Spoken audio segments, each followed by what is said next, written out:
사실 제가 많은 상담을 해보지만 자산을 많이 모으신 분들의 공통점이 있더라고요. 첫 집을 굉장히 잘 샀어요. 예, 첫 집이 어떻게 보면 대운의 첫 길목과도 같다라는 생각을 제가 굉장히 많이 합니다. 근데 저도 사실 첫 번째 집을 살 때 그렇게 만족스럽게 매수하진 않았었습니다. 그래서 제 지난 경험과 또 여러 상담한 결과를 봤을 때 여러분들이 처음 집을 살 때 반드시 겪게 되는 일들에 대해서 오늘 이야기를 해보도록 하겠습니다. 사실 이 첫 집을 사면 이 처음이라는 말 자체가 많은 실수를 겪게 될 수밖에 없는 상황을 의미하거든요. 그래서 오늘은 반드시 겪게 되는 일들 중에서 여러분들이 줄이면 좋을 실수들, 거기에 대해서 이야기를 하게 될 것 같습니다. 자, 보통 이 처음 우리가 집을 언제 살까요? 보통 많은 분들에게 제가 상담을 해보거나 또 주변에서도 보게 되면은 결혼할 때가 제일 많아요. 두 번째가 집값이 많이 오를 때. 나만 뒤처진 것 같죠? 다른 사람은, 친구들은, 동료들은 집을 사서 집값이 올라서 얼마가 됐더라. 월급과 비교를 하면은 월급이 터무니없이 적게 느껴질 정도로, 박탈감이 느껴질 정도로 집값이 올라가니까 뒤늦게 집에 대해서 공부하고 매수도 하고 그런 경우가 굉장히 많더라. 자, 지금도 보면은 2018년 9.13 대책 이후에는 실수요자들 외에는 시장에 진입하기가 굉장히 어려웠어요. 규제가 많아서. 근데 지금 현재 23년이죠. 19년부터 무려 4년 동안 올해 상반기도 반등했잖아요. 오랜 기간 동안 실수요 장세였습니다. 실제 거주하시는 분들이 참여해서 내 집 마련을 했던 시기라는 거죠. 자, 그래서 이 집값 상승기에도 늦기 전에 내가 사야겠다라는 심리, 상대적 박탈감 이런 것들이 작동하면서 집을 마련하는 큰 계기가 되더라. 세 번째가 요즘의 젊은 2030 세대들 일인 것 같아요. 독립할 때. 요즘에 TV에도 뭐 나 혼자 산다라는 프로그램도 있고 또 주변에도 보면은 독립을 하시는 케이스가 굉장히 많아요. 지금 서울도 인구가 이제 930만 명이거든요. 1000만 명이 넘었다가 2016년부터 깨졌어요. 근데 이게 인구가 줄어든다고 해서 서울이 집값이 빠져서 그렇게 되느냐? 그건 아니거든요. 이게 가구가 지금 엄청나게 분화되고 있어요. 빠른 속도로. 1, 2인 가구가 증가하면서 예전에는 우리가 3인 가구, 4인 가구가 메인 키워드였다면은 지금은 이제 1, 2인 가구가 메인 키워드가 됐거든요. 그래서 가구 수 분화에 따라 결국에 집은 부족한 거예요. 가구는 빠르게 늘어가고 있는데 집은 부족해진다. 그리고 가격은 높아지고 서울값은 비싸니까 이제 경기도나 인천으로 넘어가는 거죠. 그러면서 가구 수에 따라 인구는 어차피 한 가구에 1, 2인밖에는 거주하지 않기 때문에 인구 수는 자연스럽게 감소하는 그런 상황으로 가고 있습니다. 독립하면서 내 집 마련하는 사람도 굉장히 많다는 거 아셔야 될 것 같아요. 자, 그러면 언제 처음 집을 사고 싶어 하냐에 따라서 어떤 실수가 나오는지 정확하게 나오거든요. 자, 첫 번째 가장 많은 이유가 결혼할 때라고 했어요. 결혼할 때. 근데 이 결혼할 때라는 말 자체가 이 다른 거랑은 좀 달라요. 이건 집값 상승기니까 키워드가 집이란 말이에요. 오를 집을 사려고 노력을 해, 이때는. 근데 이 첫 번째 결혼할 때는 뭐예요? 아니죠. 결혼이 첫 번째 목적이라는 거예요. 두 번째가 이제 집이란 말이죠. 그러다 보니까 결혼에 포커싱이 맞춰서 내 집 마련을 하다 보니까 아무래도 한정된 자본과 또 서로 다른 어드밴테이지들 맞춰서 하다 보니까 당연히 여기서 실수가 많이 나옵니다. 그래서 결혼할 때 어떤 실수들이 나오는지를 우리가 좀 자세하게 봐야 되고 그 실수를 줄여야지 처음 내 집 마련을 아주 좋게 선택할 수 있고 거기에 따라서 여러분들 자산도 빠르게 크게 증식시킬 수가 있습니다. 자, 그러면은 이 결혼에 맞춰 집 살 때 가장 큰 실수가 뭐가 나오는지 한번 볼게요. 첫 번째는 집을 안 사요. 결혼할 때. 이게 무슨 소리냐면 매수 능력은 돼. 예를 들어 10억이에요. 10억. 매수 능력 됩니다. 10억이면은 부채 포함해서 뭐 일정 금액 뭐 15억에서 20억짜리 집을 살 수도 있고 그 이상도 살 수 있어요. 근데 임차 거주를 하는 수요들이 상당히 많더라. 왜 그런지 아세요? 처음에 로망이 있어요. 결혼할 때 첫 집이니까 처음 들어가서 부부가 들어가 사니까 깨끗하면 좋겠고 또 신축이면 좋겠고 그러다 보니까 입지는 좋은 데 가고 싶고 입지는 올리고 싶고 또 신축도 지켜야 되고 또 그리고 학교, 직장 다 살리고 또 상급지였으면 좋겠어. 친구 집들이 했을 때 오면은 친구들이 또 놀랐으면 좋겠어. 이런 심리들이 반영되다 보니까 좀 쓸모없는 거죠. 쓸모없는 거. 내 자산 성장에 쓸모없는 감정들이 혼합이 되면서 매수능력이 되는데 그냥 상급으로 임차 거주를 하는 거죠. 근데 이런 일이 발생되면 어떻게 되느냐? 결국 2년 뒤든 4년 뒤든 나올 때는 여러분들이 낸 돈 그대로 10억이 그대로 나오는 거예요. 10억만.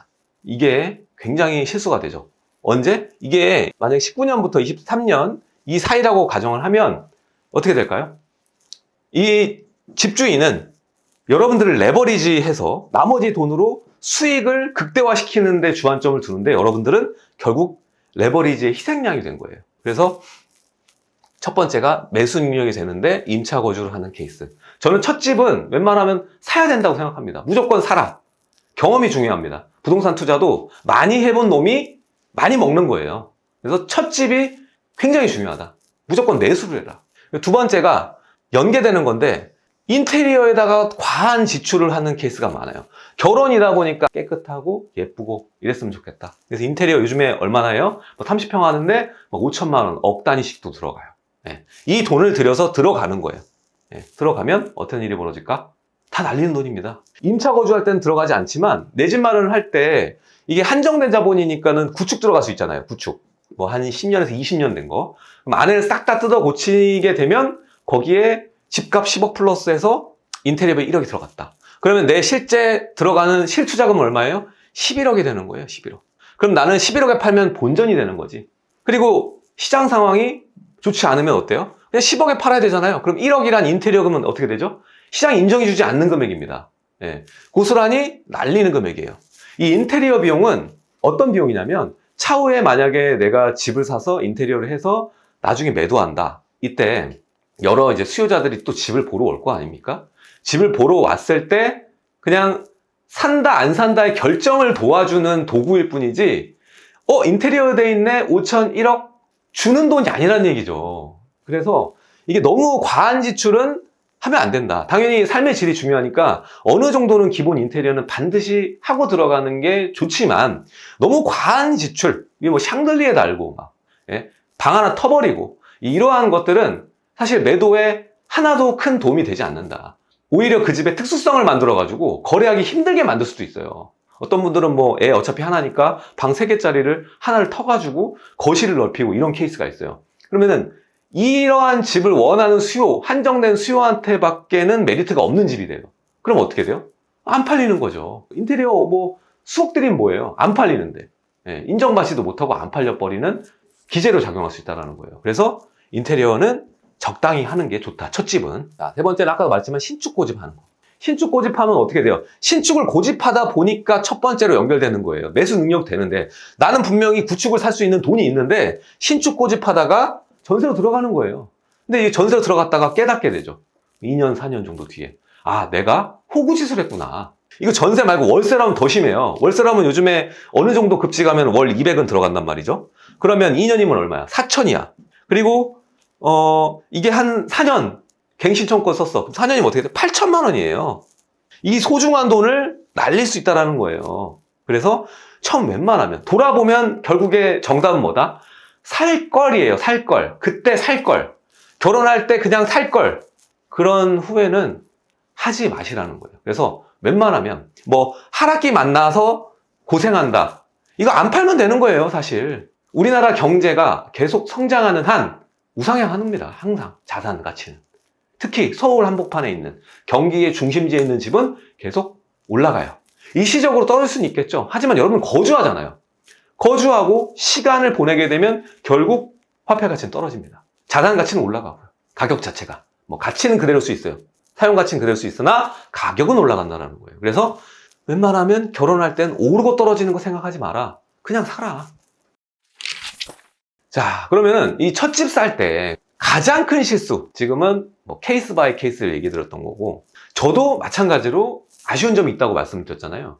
다시 돌아간다면 절대 하면 안 되겠다라고 생각하는 거예요. 첫 번째, 부채를 최소화하는 거예요. 이자 부담감 장난 아니죠. 요즘에 상단 뭐 7% 간에 8% 간에 얘기하고 보통 이제 5% 전후한 이제 주택담보대출 금리예요. 요즘에는 스트레스 DSR이라고 해서 뭐 가산금리까지 적용하는 그런 안 좋은 상황이죠. 근데 이 안 좋은 상황에서도 첫 집이면 저는 사야 된다고 생각하는 주의입니다.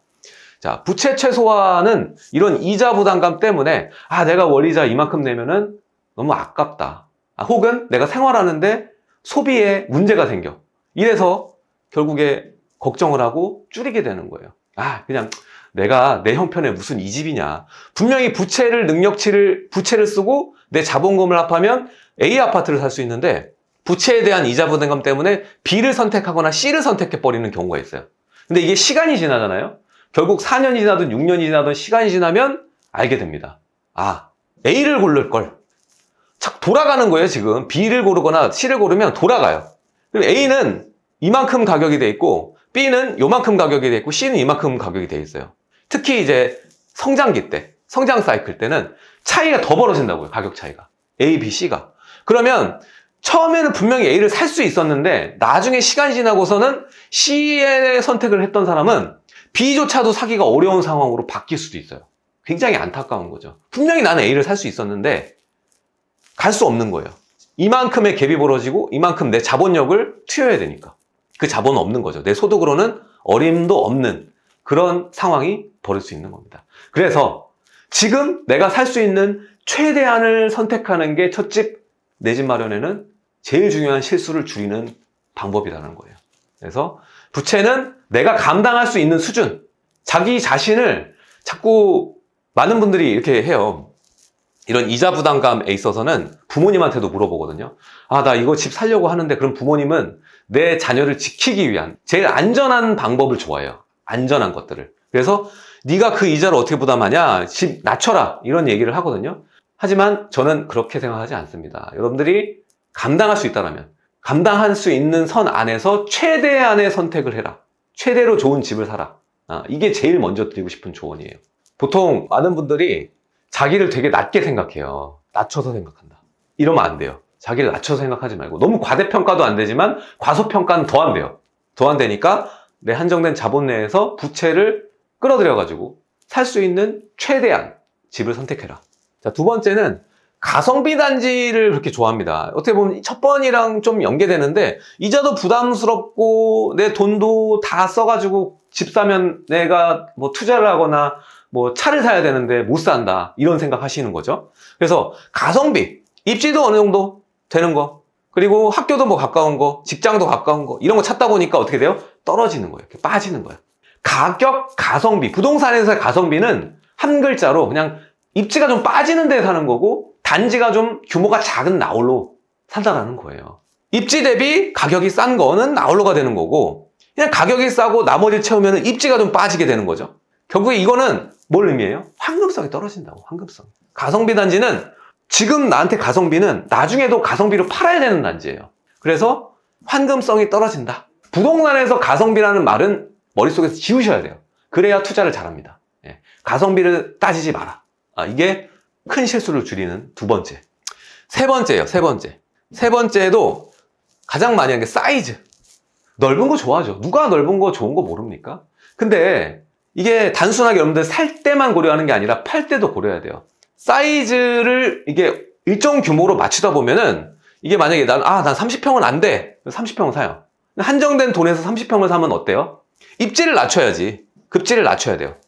그러다 보니까 오래되거나 급지를 낮춰야 되는 그러한 선택지밖에는 남지 않게 될 수 있거든요. 그래서 저는 첫 집 마련할 때는 무조건, 지금 신혼부부잖아요. 신혼부부. 뭐 애가 하나도 괜찮아요. 저는 20평대 먼저 사라고 조언드리고 싶습니다.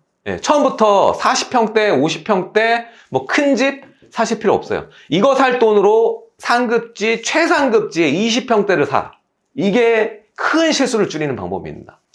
다 착각하는 게 그 집에서 오래 살 줄 아는데 아니에요. 분명히 갈아타게 돼 있습니다. 여러분들이 한창 결혼 다음에 10년에서 20년 동안 한창 돈 벌 때야.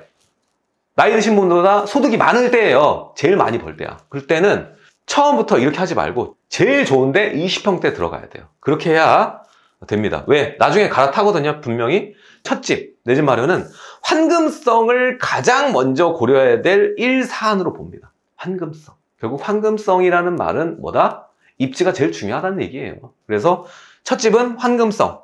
사이즈를 넓은 걸 고려하지 말고 작은 거 20평대, 방 3개, 화장실 2개, 20평대로 들어가라. 대형 평수 아니면 아주 작은 뭐 1, 2인만 살 수 있는 그런 사이즈 안 됩니다. 자, 그래서 저의 조언은 이겁니다. 첫 집은 전략을 짜지 마라. 무슨 가성비 생각하고 실거래가 조사하고 뭐 매물 몇 개인지 조사하고 이러실 필요 없어요. 첫 집은 그냥 임장하셔야 됩니다. 그 임장은 뭐냐면 뭐 가격 분석 같은 거 하지 마세요. 오래 이 바닥에 계신 분들도 틀리는 마당에 여러분들 못 맞춥니다. 그거보다 내가 거주하기 편리한가 불편한가 요것만 체크하세요. 가서 알 수 있는 게 시설들, 그리고 뭐 언덕이냐 아니냐, 예? 그리고 지하철과의 거리, 돌아가느냐 안 돌아가느냐 뭐 이런 것들 확인할 수 있는 거예요. 그래서 이 정도만 하고 전략 짜지 마세요. 전략 짜지 말고 첫 집은 어떻게 한다? 무조건 사라. 매수하세요. 임차로 거주하지 마세요. 웬만하면. 지금도 시장 상황 안 좋다고 해서 지금 집값 떨어질 것 같은데 그냥 임차로 거주할까? 아니요. 첫 집은 무조건 사세요. 이 경험이 굉장히 귀한 경험이 될 겁니다, 여러분들. 그리고 두 번째, 실거주 무조건 하세요. 집을 매수해서 임차 노릇이라는 얘기가 아니라 매수해서 실거주를 해봐라. 제가 이 부동산에서 중요하게 여기는 게 있어요. 첫 번째, 살 때, 매수할 때 싸게 사는 게 되게 중요하다.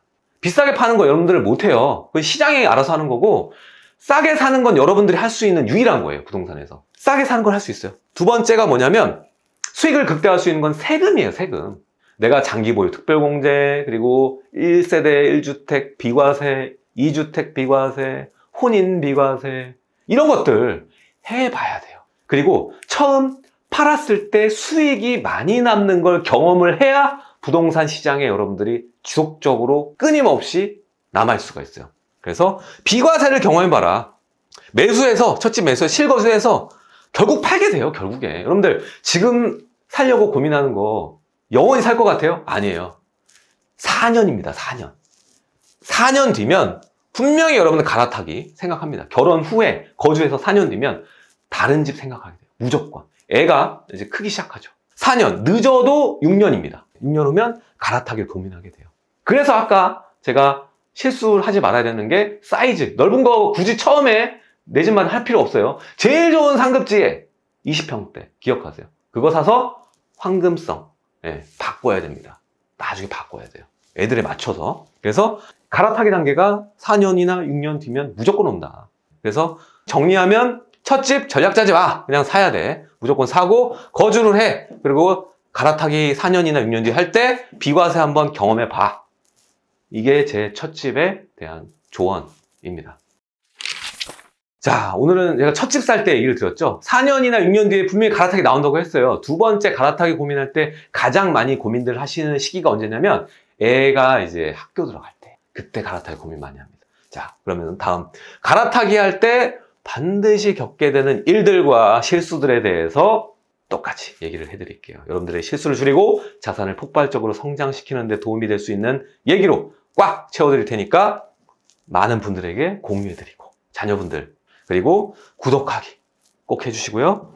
자, 그리고 제가 매주 수요일 오후 2시에 오프라인 특강을 하고 있습니다. 여러분 내 집 마련도 중요하지만 투자도 잘 하셔야 돼요. 내 집 마련, 내 집 하나로 부자가 될 수는 없어요. 집 하나로 부자 되는 분은 없습니다. 투자를 잘 하셔야 됩니다. 여러분 소득은 한정적이죠. 그래서 작은 자본으로도 충분한 재건축과 재개발 투자 전략, 요즘에 딱 맞는 트렌드, 투자 트렌드에 대해서 얘기를 드리고 있고요. 그리고 토요일도 강의가 있으니까 직장인분들은 토요일 날 들으시면 될 것 같습니다. 자, 그리고 강의 신청은 밑에 제 영상에 링크가 있어요. 이 링크 누르시면 시청할 수 있고요. 또 못 오시는 분들은 제가 또 멤버십 가입하시면 이렇게 3가지 영상들과 회원들만 볼 수 있는 실시간 방송을 제가 하는데 매주 월요일하고 일요일 날 하고 있어요. 근데 그게 보자마자 닫힙니다, 영상이. 그래서 이 실시간 영상들 보면서 시장 상황들 판단하시고 싶으시면 이 멤버십 가입하시면 특강 또 시장 상황 다 볼 수가 있습니다. 자, 오늘 이렇게 첫 집을 마련할 때 나올 수 있는 일들, 여러 가지 반드시 겪게 되는 일들에 대해서, 실수들에 대해서 얘기를 드렸습니다. 시청해주셔서 감사드리고요. 다음 영상에서도 알찬 내용으로 찾아뵙도록 하겠습니다.